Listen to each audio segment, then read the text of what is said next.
Oi, pessoal do Café com Leitura e você. Vamos agora à última parte do capítulo de número 10 do livro O Poder da Presença. É praticamente impossível para a maioria das pessoas desligar esse tipo de agitação automática, reduzir sua escala abruptamente. Não apenas podemos não nos acalmar, como quando alguém diz que nos acalmemos. Isso lembra quão calmos não estamos, atiçando ainda mais a nossa ansiedade. Mas existe outra emoção de alta excitação que não é tão negativa. Na verdade, é até positiva. Empolgação. Brooks previu que talvez não sejamos capazes de extinguir a agitação, mas deveríamos ser capazes de mudar a forma como a interpretamos. Assim, em vez de tentarmos inutilmente baixar o nível de agitação do nosso estado emocional, que tal tentarmos transformá-lo de negativo em positivo, de ansiedade em empolgação? Para testar esse seu prognóstico, Brooks realizou uma série de experimentos, colocando voluntários em algumas situações que geram medo do palco. Uma competição de canto, um concurso de oratória e uma prova difícil de matemática. Em cada experimento, pediu-se aleatoriamente aos participantes que dissessem a si mesmos umas dessas três coisas antes da apresentação. 1. Mantenha calma. 2. Empolga-se. 3. Nada. Em todos os contextos, canto, oratória e matemática, os voluntários que dedicaram um momento a reenquadrar sua ansiedade como empolgação superaram os outros. Quando você está empolgado, explicou Brooks, isso propicia uma mentalidade de oportunidade. Faz você pensar em todas as coisas boas que podem acontecer. Você fica mais propenso a tomar decisões e atitudes que tornarão os bons resultados passíveis de ocorrer. Como tenho a sorte de trabalhar no escritório que fica a uns 20 metros do Alison Woodbrook, tivemos algumas boas conversas sobre esse trabalho. Embora não tenhamos estudado esse fenômeno por um bom tempo, explicou ela, suspeito que dizer estou empolgada ou tentar ao máximo ficar empolgada antes de cada apresentação digna de ansiedade não tem rendimentos marginais decrescentes. Ou seja, não se torna necessariamente menos eficiente com o passar do tempo.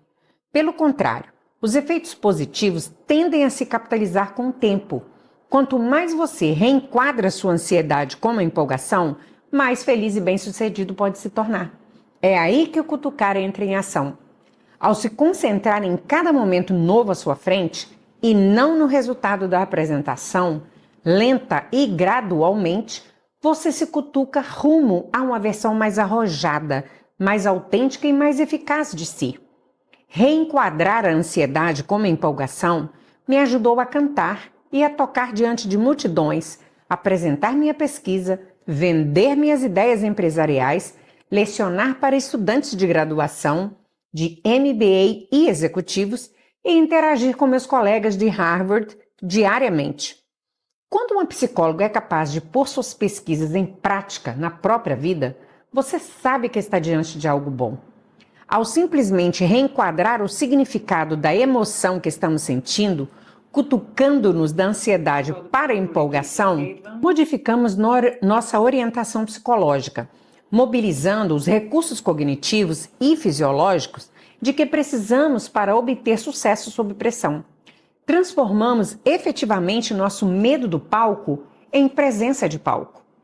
De que outra maneira podemos usar pequenos cutucões para melhorar nossa vida? Hal Hensfield, professora da UCLA, identificou um autocutucão espantosamente simples que pode ajudar a tomar decisões melhores hoje a respeito de quanto dinheiro poupar para amanhã ou para daqui a 50 anos. Foi assim. Em 2014, ela perguntou a 1.000 pessoas do país inteiro: qual é o seu pior inimigo? 500 delas deram a mesma resposta: eu. Acontece que não temos muito mais compaixão por nós mesmos do que por um desconhecido. E esse é um grande problema quando se trata de poupar dinheiro. Porque se não conseguimos nos identificar com a pessoa para quem estamos poupando, por que iríamos reservar conservadoramente um grande montante de dinheiro para ela? Por que não gastar agora simplesmente com nossos eus atuais? Para tomarmos boas decisões sobre poupança para o futuro, para a aposentadoria em particular, temos de gostar de nós e nos respeitar. Especificamente, temos de apreciar e respeitar nossos eus futuros, aqueles que se beneficiarão de um substancial fundo de aposentadoria. Temos de nos importar com eles e montar um panorama claro de quem são. Arrecadadores de recursos para organizações que ajudam grandes causas, por exemplo, são bem mais eficazes quando o seu marketing se concentra em uma vítima específica, não anônima, uma pessoa afetada por um desastre natural, doença ou crime em oposição a 1000 pessoas afetadas. Soa anti-intuitivo? Não deveríamos querer aumentar a quantia doada se sabemos que ajudará milhares de pessoas? Sim, mas embora não consigamos entender milhares de pessoas e nos identificar com elas facilmente, certamente conseguimos entender e nos identificar com uma. E quanto mais nítida ela for, melhor.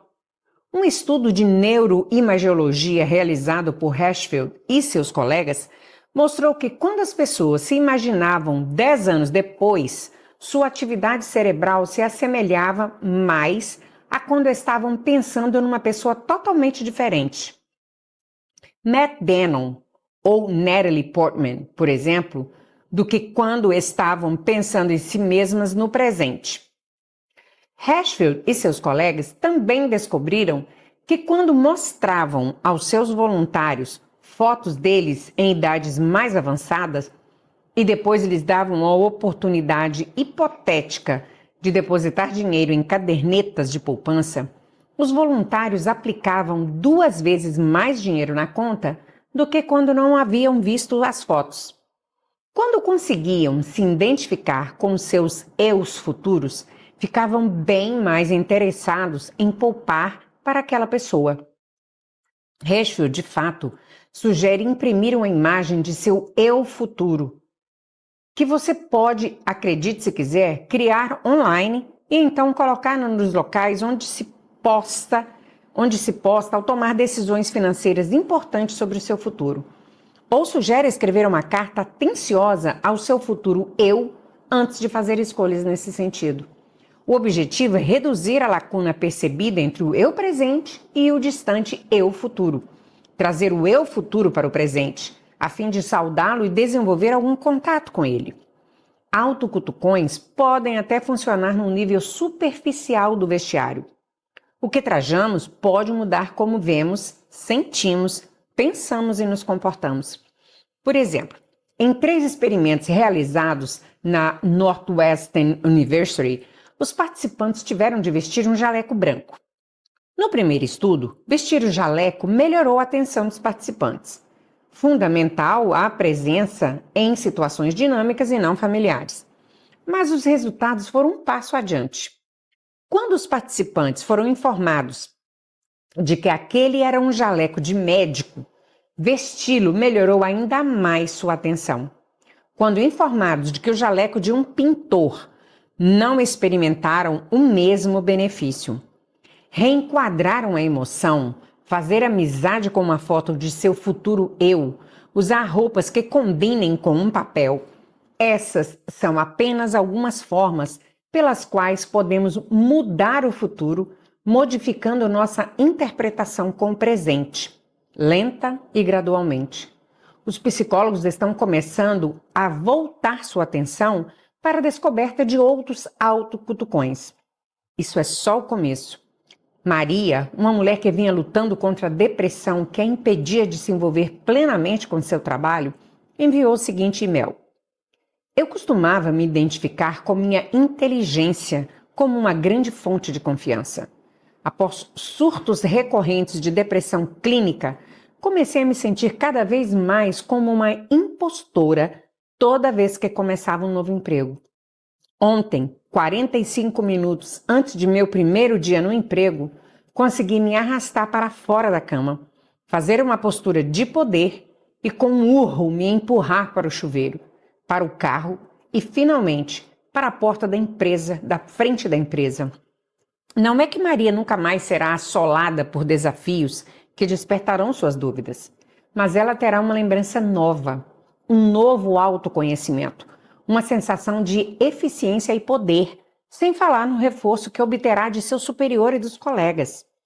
Trata-se de hoje, da próxima hora ou apenas do momento seguinte.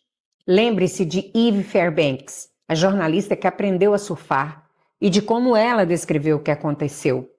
O prazer gerou mais prazer, a certeza da minha capacidade se ampliando a cada nova tentativa.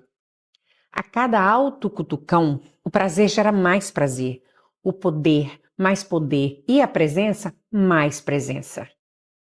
Ok, gente, finalmente terminamos o capítulo de número 10. Vejo vocês no capítulo de número 11, mas se você ainda não se inscreveu aqui neste canal, agora é o momento certo. Se inscreva lá e vejo você daqui a pouquinho no capítulo de número 11. Até lá!